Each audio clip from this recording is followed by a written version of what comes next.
জায়গা না পেয়ে ট্রেনের দরজায় ঝুলে রাজধানী ছাড়ছে মানুষ। কোরবানি ঈদের বাকি আর মাত্র ২ দিন। স্বজনদের সঙ্গে ঈদের আনন্দ ভাগাভাগি করতে এরই মধ্যে রাজধানী ছাড়তে শুরু করেছেন নগরবাসী। ঘরমুখো মানুষের উপচে পড়া ভিড় দেখা যাচ্ছে কমলাপুর রেলওয়ে স্টেশনে। ট্রেনে জায়গা সংকুলান না হলেও যে কোনো মূল্যে বাড়ি ফিরতে চান সবাই। উপায় না পেয়ে দরজায় ঝুলেও ট্রেনের সঙ্গে স্টেশন ছাড়ছেন অনেকে। শনিবার ১৫ জুন সকাল ১০টার দিকে রাজধানীর কমলাপুর রেলওয়ে স্টেশনে দেখা যায় স্টেশনের ৩ নম্বর প্ল্যাটফর্মে অপেক্ষা করছে পঞ্চগড়গামী একতা এক্সপ্রেস। ট্রেন থামার পর যাত্রীরা একে একে আসতে থাকেন। কিছুক্ষণের মধ্যেই যাত্রীতে পরিপূর্ণ হয়ে যায় বগি। এরপরও আসতে থাকেন যাত্রীরা। বগিতে জায়গা না পেয়ে ট্রেনের টয়লেটের সামনে ২ বগির মাঝখানে ও দরজায় অবস্থান নেন অনেকেই।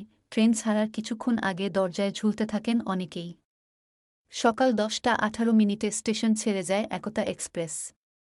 এ সময় জীবনের ঝুঁকি নিয়ে ট্রেনের দরজায় ঝুলে থাকতে দেখা যায় অনেক যাত্রীকে। কেউ কেউ দরজায় ঝুলে থাকার জায়গাও না পেয়ে নিরাশ হয়ে স্টেশনে অপেক্ষা করতে থাকেন পরের ট্রেনের জন্য। এমনই একজন মিনহাজুল ইসলাম। তিনি বলেন, যদি ঝুলে যাওয়ার একটু জায়গা পেতাম তাও ট্রেনে উঠে পড়তাম। এখন কি করব ভাবছি, বাড়ি তো যেতেই হবে। Mukta Parvez, desk report, BE news, Dhaka.